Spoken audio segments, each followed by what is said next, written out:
அரசியல் மாற்றம் வந்து கணிக்க முடியாமல் சில பயங்கரமான ஒரு எழுச்சியை உண்டாக்குச்சோ அந்த மாதிரி வந்து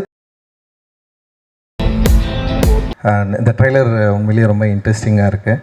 அண்ட் அஜயோட செகண்ட் ஃபிலிம் அண்ட் வாழ்த்துக்கள் அஜய். ஆக்சுவலி நேரில் விட ஃபிலிமில் வந்து பயங்கரமாக இருக்கிறீங்க. ஏன்னா நேரில் கொஞ்சம் அப்படியே ஷைனாக இருக்கார். ஃபிலிமோடைய அந்த விஷுவல்ஸில் அஜயோடைய அந்த லுக் அண்ட் ப்ரெசன்ஸ் வந்து பயங்கர ஸ்ட்ராங்காக இருக்குது ஆக்சுவலி. வாழ்த்துக்கள் அஜய். அண்ட் வந்து இந்த ட்ரெய்லர் ரொம்ப இன்ட்ரெஸ்டிங்காக இருக்குது. த்ரில்லராக நிச்சயமாக எல்லாருக்கும் பிடிக்கும் அப்படின்னு நான் நம்புகிறேன். அண்ட் விஷுவல்ஸ் அந்த யுவனோட சாங் எனக்கு ரொம்ப பிடிச்சிருந்தது. அந்த பயங்கரமாக இருந்தது இவனோட வாய்ஸில் கேட்குறதுக்கு. கணேஷ் பாபு ஒரு இயக்குனராக இருந்து தயாரிப்பாளராக நிறைய படம் பண்ணிட்டுருக்கேன். எனக்கு புரியல. அண்ட் இவ்வளோ படம் வந்து ப்ரொடக்ஷன் பண்ணி அண்ட் வந்து அவனோட அசிஸ்டன்ட் டைரக்டர்ஸ் எல்லோரையும் வந்து டைரெக்டாக மாற்றுறது அப்படின்றது வந்து ரொம்ப ரொம்ப முக்கியமான விஷயம். அண்ட் வாழ்த்துக்கள் கணேஷ். அண்ட் நீ மட்டும் இல்லை, கணேஷ் பாபு தானே? ஏன்னா அப்பா பேர் முன்னாடி வருதா அப்படின்னு எனக்கு தெரில எனக்கு. ஓகே, எனவே இது ரொம்ப நல்ல விஷயமாக நான் வந்து பார்க்குறேன். நம்ம கூட இருக்கிறவங்கள அவங்க சரியான டேலண்ட்டை வந்து ஐடென்டிஃபை பண்ணி அதை மக்கள்கிட்ட கொண்டு போய் சேர்க்கறது. அப்புறம் ரிஸ்க்கு தான், சாதாரண விஷயம்லாம் கிடையாது. ஒரு படம் எடுக்கிறது வந்து சும்மா நம்ம வெளியிலேருந்து பார்க்கலாம். பட் ஆனால் வந்து ஒரு படத்தை எடுக்கிறது, தயாரிக்கிறது, அதில் இன்வெஸ்ட் பண்ணுற மணி வந்து நமக்கு வந்து ரிட்டர்ன் வரணும்.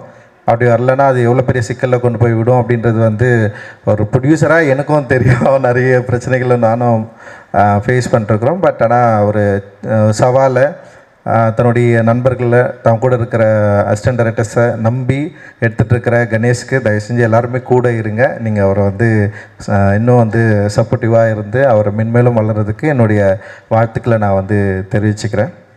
அண்டு கணேஷோட சேர்ந்துருக்கிறேன். அண்டு செந்தில் சார் வாழ்த்துக்கள். ஏன்னா அவர் வந்து பேசுகிறது எல்லாமே வந்து ஸ்லோவாக இருந்தாலும் ரொம்ப கவனமாக சில வேலைகளை செஞ்சிட்ருக்காரு. எனக்கு நந்தகுமார் அண்ணன் தான் வந்து அவர் வந்து இன்ட்ரடியூஸ் பண்ணிவிட்டார். ஸோ அந்த டைம்லேருந்து இப்போ வரைக்கும் வந்து என் கூட வந்து நெருக்கமாக தொழில் முறையாக இருக்கட்டும், அதே நேரத்தில் அவரோட ப்ரொடக்ஷன் மூவிஸில் எல்லாமே என்னை வந்து இன்வைட் பண்ணி என்னோடய ப்ரெசன்ஸ் இருக்கணும்னு சொல்லிட்டு எதிர்பார்க்குறாரு. அண்ட் அவர் வந்து தயாரிப்பாளராகவும் வெற்றி பெறணும் அப்படின்னு நான் நினைக்கிறேன். ஏன்னா இன்றைக்கி தயாரிப்பாளராக வெற்றி பெறுறது ரொம்ப இந்த மாதிரி சின்ன படங்கள் எடுத்து வெற்றி பெறது வந்து ரொம்ப ரொம்ப அவசியம் அப்படின்னு நான் நினைக்கிறேன்.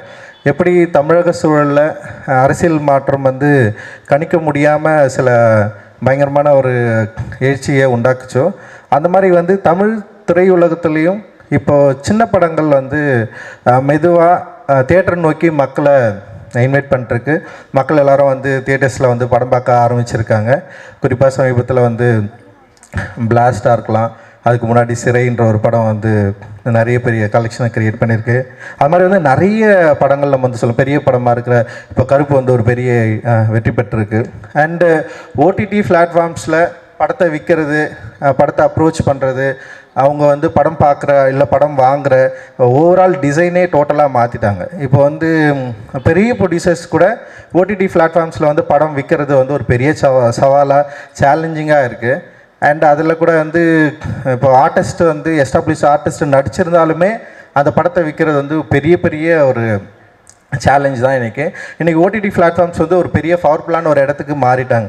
லைக் வந்து தேட்டரில் அவங்க வந்து படம் பார்க்குறதா இருக்கட்டும், இல்லை படம் வாங்குறதா இருக்கட்டும், இல்லை படத்தை வாங்கினதுக்கப்புறம் ரிலீஸ் டேட்டை ஃபிக்ஸ் பண்ணுறது, அந்த மாதிரி வந்து ஒரு பெரிய பொசிஷன் நீங்கள் வந்து இன்றைக்கி வந்து ஓடிடி பிளாட்ஃபார்ம்ஸ் பண்ணுற இடத்துல இண்டிவிஜுவல் ப்ரொடியூசர்ஸ் வந்து ஒரு படத்தை எடுத்து ரிலீஸ் பண்ணுறது வந்து இன்றைக்கி வந்து ஒரு ரொம்ப சிக்கலான ஒரு டைமில் இருக்கும். ஆனால் மறுபடியும் வேறு வழி இல்லாமல் தேட்டர்ஸை நம்பி தான் நம்ம இருக்க வேண்டிய ஒரு சூழல் வந்திருக்கு. ஏன்னா இப்போ கொரோனா காலகட்டத்துக்கு அப்புறம் வந்து ஓடிடி பிளாட்ஃபார்ம்ஸ் வந்து ப்ரொடியூசர்ஸ் கூட வந்து ஒரு நல்ல ஒரு உறவை வந்து மெயின்டைன் பண்ணாங்க. லைக் வந்து அவங்க வந்து வர்றது பார்க்குறதா இருக்கட்டும், இல்லை ப்ரொடியூசர்ஸ்க்கு வந்து ஒரு பயங்கர ஹெல்த்தியாக மாறிச்சு. ஆனால் அதுவே கிட்டத்தட்ட வந்து ஒரு 3 ஆண்டுகளுக்கு அப்புறம் டோட்டலாக மாறிடுச்சு. இன்றைக்கி வந்து ஓடிடி பிளாட்ஃபார்ம்ஸை வந்து அப்ரோச் பண்ணுறது, இல்லை மீட் பண்ணுறது, இல்லை பார்க்குறது அப்படின்றது வந்து இன்றைக்கி வந்து ஒரு கேம் மாதிரி மாறிட்டாங்க. கிட்டத்தட்ட சிண்டிகேட் மாதிரி மாறிடுச்சு. அவங்களுக்குள்ள ஒரு பெரிய செயின் லிங்க் கிரியேட் ஆகிடுச்சு. ஒரு படத்தை விற்கிறது அப்படின்றது வந்து டோட்டலாக பயங்கரமான ஒரு சேலஞ்சிங்காக மாறின இந்த டைமில் இப்போ வந்து தியேட்டர்ஸில் வந்து ஒரு பெரிய மாற்றம் நிகழுது. நிறைய தியேட்டர்ஸ்க்கு வந்து மக்கள் வந்து படம் பார்க்க வராங்க. அண்டு நேற்று அபிபி கூட நான் பார்த்தேன், நிறைய ஷோஸ் வந்து ஃபுல்லாக இருந்தது. அண்டு வந்து அபிபி வந்து ஒரு மிக முக்கியமான தமிழ் சினிமாவில் மிக முக்கியமான படமாக நான் வந்து பார்க்குறேன். அந்த படத்துக்கும் வந்து மக்கள் நிறைய பேர் வந்து தங்களுடைய ஆதரவு கொடுத்து நிறைய கம்மி ஸ்க்ரீன்ஸ் தான் ரிலீஸ் ஆகிருக்கு. ஆனால் வந்து ஒரு குறிப்பிட்ட அளவுக்கு மக்கள் வந்து உள்ளே வந்து பார்த்து சப்போர்ட் பண்ணுற ஒரு இடத்துக்கு வந்து அபிபியும் மாறி இருக்கு. அண்டு விளம்பர யுக்திகளும் இன்றைக்கி வந்து மாறி இருக்கு. முன்னாடி பண்ணுற மாதிரி வந்து பண்ண வேண்டிய அவசியம் இல்லாமல் டோட்டலாக இன்றைக்கி வந்து சோஷியல் மீடியாஸில் இன்ஸ்டாகிராம்ஸ் அண்ட் இன்ஃப்ளூயன்சர்ஸ் இந்த மாதிரி வந்து டோட்டல் கேமே மாறி இருக்குது. இந்த கேமை கரெக்டாக புரிஞ்சுக்கிட்டு நம்ம வந்து படம் தயாரிக்கணும், மக்கள்கிட்ட கொண்டு போய் சேர்க்கணும் அப்படின்ற ஒரு சிச்சுவேஷனை வந்து இன்றைக்கி வந்து க்ரியேட் ஆகிருக்கு அப்படின்னு நான் நினைக்கிறேன். டோட்டலாக ஒரு பெரிய மாற்றம் அரசியல் சூழலில் மட்டும் இல்லை, சினிமா சூழல்லையும் மாறி இருக்குது. இதை நம்ம கரெக்டாக அண்டர்ஸ்டாண்ட் பண்ணிக்கிட்டோம்னா நம்ம நிச்சயமாக வந்து ஆடியன்ஸை தேட்டருக்கு உள்ளே வரத்துக்கு தயாராக இருக்கிறாங்க, அவங்கள நம்மளால் உள்ளே கொண்டு வந்துட முடியும் அப்படின்னு நான் நினைக்கிறேன். அண்ட் இதை நம்முடைய தமிழ் தயாரிப்பாளர் சங்கமும் உணர்ந்துக்கணும், புரிஞ்சுக்கணும் அப்படின்னு நான் நினைக்கிறேன். ஸோ இது மாதிரி நிறைய லேக்ஸ் இருக்குது. இப்போ இண்டிவிஜுவல் ப்ரொடியூசர்ஸ் எனக்குமே இப்போ தயாரிப்பாளர் சங்கம் வந்து அணுகிறதோ இல்லை வந்து நமக்கு நம்முடைய இஷ்யூஸை வந்து பேசுகிறதோ இல்லை வந்து மற்ற இந்த மாதிரி எனக்குமே சில தயக்கம் இருந்தாலுமே நிறைய சின்ன சின்ன ப்ரொடியூசர்ஸ்க்கும் இதோடைய பெரிய தயக்கங்கள் இருக்குது, பெரிய குழப்பங்களுக்கு. அது அந்த மாதிரியான விஷயங்களை நம்ம வந்து மேக்ஸிமம் இதை வந்து சரி பண்ணிவிட்டு ஒரு நல்ல இடத்த நோக்கி நகரணும் அப்படின்றது தான் என்னுடைய விருப்பம். நிச்சயமாக ஒரு பெரிய நல்ல விஷயங்கள் நடக்கும் அப்படின்னு நான் நம்புகிறேன். அண்டு தேட்டர்ஸ் இன்றைக்கி வந்து ரொம்ப டெமோக்ராட்டிக்கான ஒரு இடமா நான் தேட்டரை நான் பார்க்குறேன். அண்டு தேட்டரை நம்பி நம்ம நல்ல படங்களை எடுத்தால் நம்ம நிச்சயமாக ஒரு நல்ல லாபம் உள்ள நல்ல தயாரிப்பாளர்களாக மாறுவோம், நல்ல இயக்குநர்களாகவும் நம்முடைய திரைப்படங்கள் மக்களை வந்து சென்றடையும் அப்படின்ற ஒரு பெரிய நம்பிக்கை இன்றைக்கி ரீசெண்டான ஸ்மால் ஃபிலிம் சக்ஸஸ் வந்து கிரியேட் பண்ணியிருக்கு. அந்த இடத்துல டார்க் படமும் நிச்சயமாக வெற்றி பெறும் அப்படின்னு நான் நம்புகிறேன். டார்க் படம் வெற்றி பெறைய என்னுடைய வாழ்த்துக்கள். தேங்க்யூ, ரொம்ப நன்றி. தேங்க்ஸ்.